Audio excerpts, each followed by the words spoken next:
Hi, Ted again here. Something I want to share with you also in all of this. As a civil rights activist and a homeless activist, um, I'm also a United States military activist. I am not a veteran. United, I'm a United States military veterans activist. I am not a veteran myself. My father fought in World War II and in Korea, both conflicts.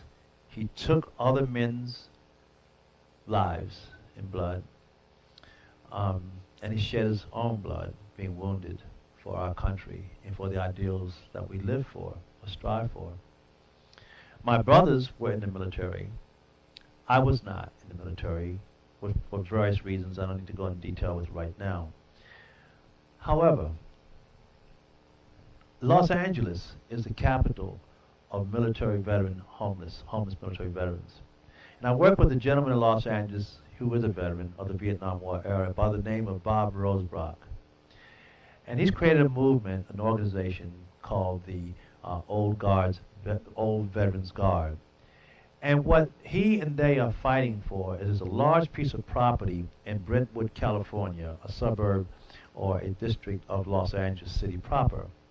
And on that property is thousands of acres, hundreds of acres rather, of land that was deeded to homeless veterans after the Civil War in 1888, specifically for veterans, North and South, didn't matter.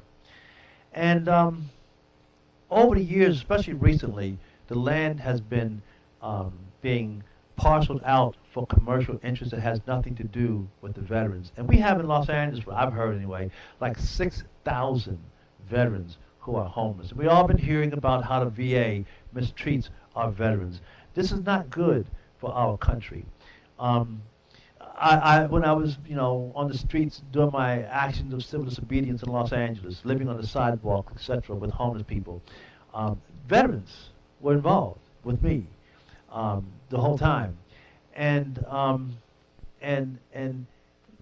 brothers and sisters, we must defend our veterans, because if we don't defend our veterans, a lot of our young people who have the aptitude to pull the trigger, well, I don't, most of us don't, only 1% of our people go to the military, they're not going to want to go.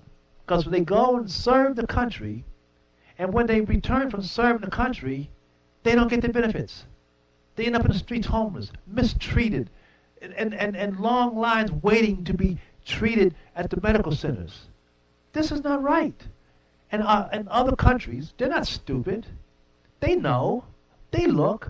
They see how we treat our veterans, and they correctly reason.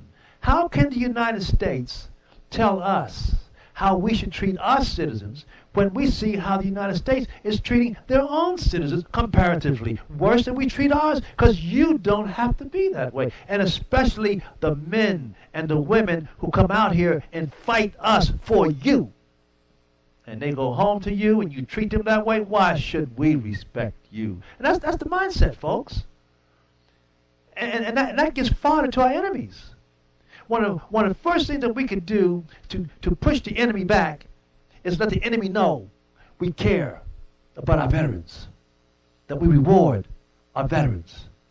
And as an activist for the homeless and for veterans, I'm fighting with Bob Rosebrock and every other veteran activist in this country to see to it that our veterans are properly taken care of in this country of ours. Otherwise, we're not America. Go veterans.